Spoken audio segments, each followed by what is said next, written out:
സംസ്ഥാനത്ത് സർക്കാർ ജീവനക്കാരുടെ പെൻഷൻ നിർത്തും. പകരം ജീവാനന്ദം പദ്ധതി നടപ്പിലാക്കാനാണ് നീക്കം.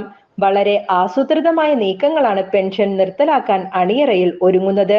2024-25 ബജറ്റ് പ്രസംഗത്തിൽ ധനമന്ത്രി KN ബാലഗോപാൽ ഇതിന്റെ വ്യക്തമായ സൂചനകൾ തന്നിരുന്നു.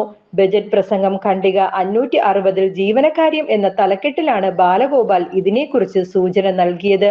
പങ്കാളിത്ത പെൻഷൻ പദ്ധതിയെക്കുറിച്ച് പറഞ്ഞു തുടങ്ങുന്ന ഖണ്ഡികയുടെ അവസാന ഭാഗത്ത് ബോൾഡ് അക്ഷരത്തിൽ പറഞ്ഞിരിക്കുന്നത് ഇങ്ങനെ: ജീവാനന്ദം പദ്ധതിയെക്കുറിച്ച് രൂപരേഖ പഠിക്കാൻ ഇറക്കിയ ഉത്തരവിലും ബജറ്റ് പ്രസംഗത്തിലും കാര്യം വ്യക്തമായി പറയുന്നുണ്ട്. പങ്കാളിത്ത പെൻഷൻകാർക്ക് പകരം മുഴുവൻ സർക്കാർ ജീവനക്കാർക്കും വേണ്ടിയാണ് ജീവാനന്ദം പദ്ധതി എന്ന് ഉത്തരവിൽ വ്യക്തമാക്കുന്നു. നിലവിൽ വിരമിക്കുന്ന ജീവനക്കാർക്ക് പെൻഷൻ മാസം തോറും കിട്ടുന്നുണ്ട്. എന്നിരിക്കെ വിരമിച്ച ജീവനക്കാർക്ക് മാസം തോറും ഒരു നിശ്ചിത തുക ലഭ്യമാക്കുന്ന ജീവാനന്ദം പദ്ധതി എന്തിന് നടപ്പിലാക്കണം എന്ന ചോദ്യമാണ് ഉയരുന്നത്. ഈ പശ്ചാത്തലത്തിലാണ് നിലവിലെ പെൻഷൻ സമ്പ്രദായം നിർത്തലാക്കാനുള്ള സർക്കാർ നീക്കമാണ് ഇതെന്ന സംശയം ഉയരുന്നത്. 2300 കോടിയാണ് ഒരു മാസം പെൻഷന് വേണ്ടി ചെലവാക്കുന്നത്.